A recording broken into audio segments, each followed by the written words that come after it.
This has been camp for the past 2 weeks while we're waiting in close proximity to Darwin to get our car serviced. But it's been a great free camp. Goodies have arrived! Finally! Woo-hoo.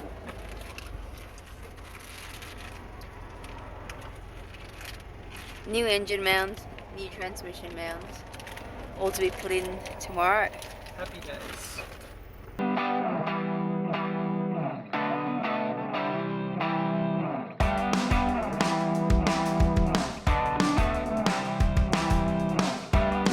Just dropped the car, get the service, and now we are at the bus stop going to explore Darwin. You. Haven't been on a bus in a very long time.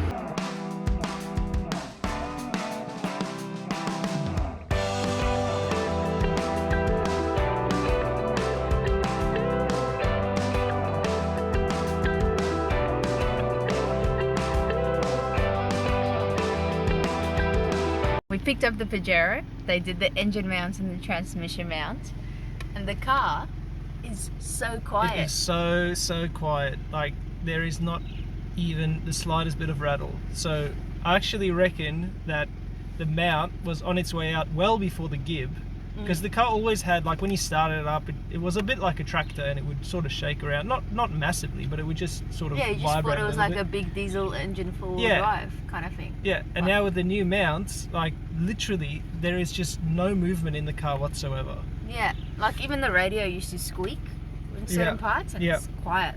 Everything's quiet. So we can't say that the gib destroyed the mounts in on itself, because I reckon the mounts were actually probably shot before that. Yeah, they were probably wear and tearing already, but the gib probably helped them along nicely on the way. You sure did. And the mount completely broke off when the guy actually put pressure on it. So snapped off. So good thing JJ checked it, and good thing it's gotten replaced. Oh yeah, that's the other thing. When we took the car in, and they gave us a call, and they said they reckon the engine mounts look okay. Why am I replacing them? And then I went on a panic, because I thought, oh no, I must have misdiagnosed it, and now it's going to cost me extra money because I'd already bought the parts. And then I talked to him on the phone a bit, and about half an hour, 45 minutes later, he gave me a call and he said, yeah, they lifted the engine a bit with the transmission mount, and then they heard a loud snap, and they had a look, and the engine mount had snapped in half. So made the right call at least, so happy about that. Yeah, maybe just trust your instinct. If you've had a look and you thought that was the problem, maybe just ask them to check it again, because we could have gone, yep, okay, that's fine, and then driven away, and then have an engine mount break on us, 400 kilometers out of Darwin, and that's extra towing costs. But that's right. So trust your instincts, and when just get things double checked. It's worth it. Yeah, and it's not in a disrespectful way. Like, did it pressure very nicely, but maybe just ask them to have another check.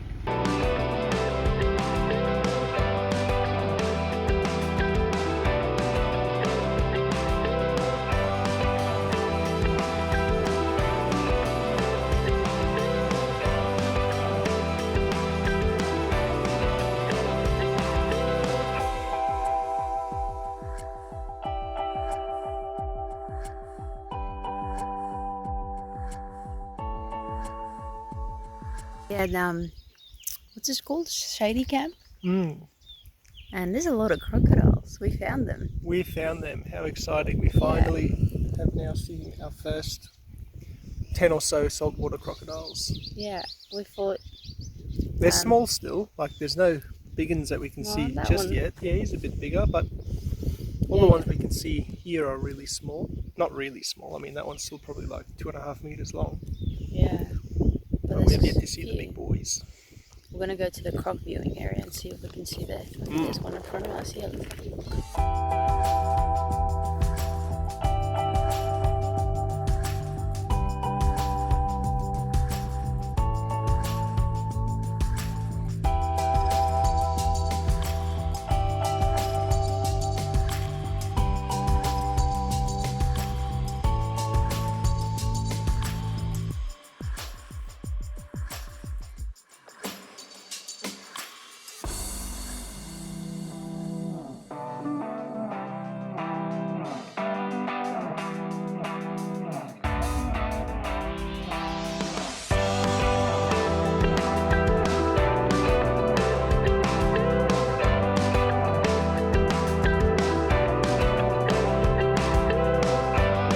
How are you finding the croc watching, JJ? This is awesome. I reckon we'll come back tonight. Flashlight and some binoculars. How are you going to see it with the flashlight and the binoculars? You're going to light them up. Yep. There's at least like 50 plus crocs just here. Well, that's the ones we can see. Yeah. It's not even including they're like under the water. Maybe 10 on that sandbank over the back there lying around. And then they're all on the sides here. They're all scurried into the water. Yeah, so the sign that is on this platform says we're in the river with the largest concentration of saltwater crocs in Australia. Very cool. Cool that they have the platform as well.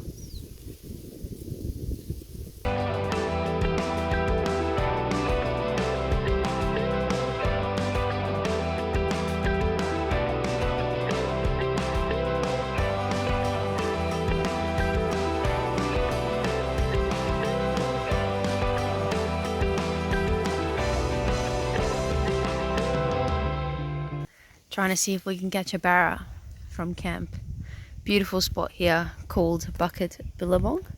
It's a free campsite in the Kakadu National Park. And we're on the top of a bank, so it means it's a little bit harder for crocodiles to get us. Croc spotting, and JJ's trying his luck at fishing. And he's hooked one, and he lost it just in front of the bank. Yeah, it was a big one too. Yeah, good size. Mr. Croc's still over there.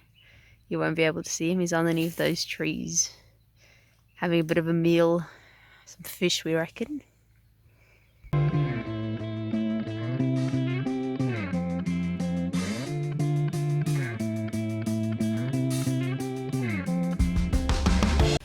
Car's fixed, which is great news, but unfortunately I'm unwell. So good timing. So we fit at a dirt track in Kakadu National Park. We're at Bucket Billabong. So I'm on bed rest. JJ's being my servant. But at least there's a very nice view from my door.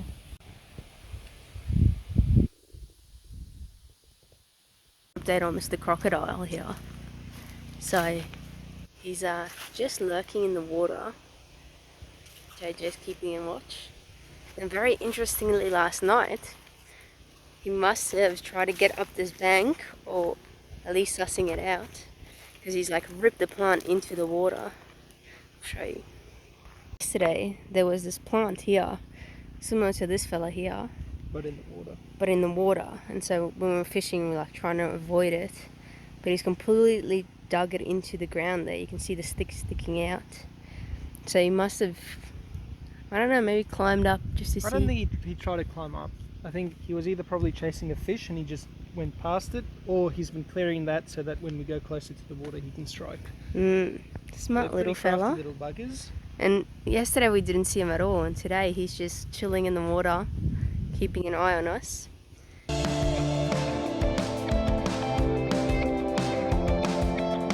By the ranger to pack up camp here at Bucket Billabong. They're going to do a bit of buffalo helicopter shooting for some of the wild buffalo that's roaming around in the wet season.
Some water buffalo, and they are huge. They are massive. Look at them. It's awesome. Wow. Birds are out.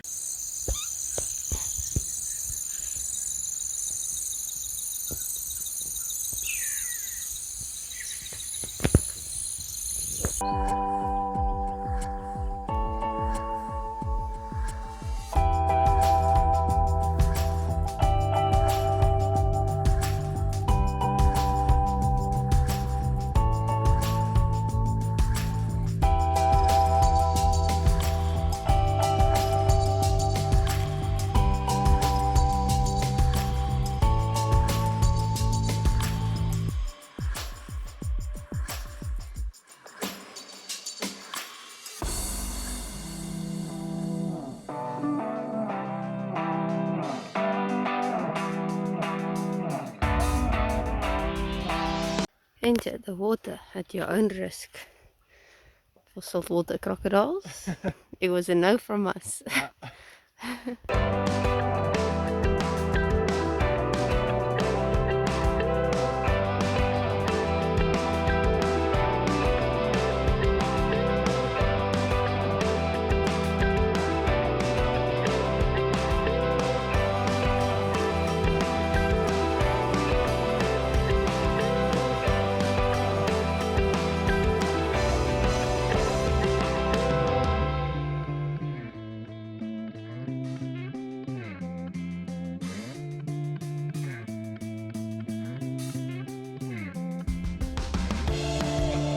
So Annika, what are you up to?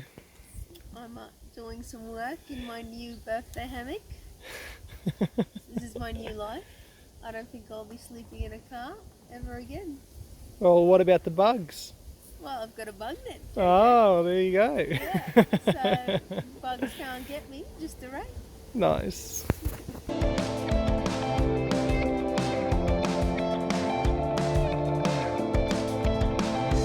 G'day guys, that was a wrap for the week.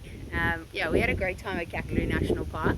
Unfortunately cut a little bit short by having to leave our campground at Bucket Hill. Yeah, Bucket that was a Billabong. shame, yeah, because that was really cool. Plus, I never got a chance to recatch the fish that I lost. It was a pretty decent sized fish, probably like 50 centimeters or so. Yeah. Which is sad, but there are plenty of fish in the sea, as they say. So. Yeah, actual fish. Not woman. But yeah, that was good fun. I think we've seen a lot of videos where people are like Kakadu don't. But I found Kakadu National Park has the same restrictions as any national park. There's roads you can't go down, and they regulate that, and you've got to camp in certain areas. But I actually enjoyed that they had a lot of they had options for free camping, options for national park camping, and they also had caravan parking as well. So they had so many options depending on what your budget was. Obviously to access the free camping you need a bit more of like an off-road vehicle, but yeah, that was quite enjoyable, and probably one of the better camps we've stayed at was just being next to a river, which was nice. Yep. And it was free too. Yeah, and then the walks and things were very nice, and just the national park itself was beautiful. It's different to what we've seen before as well. And then yeah, more free camping at Ida Falls as well, which was good.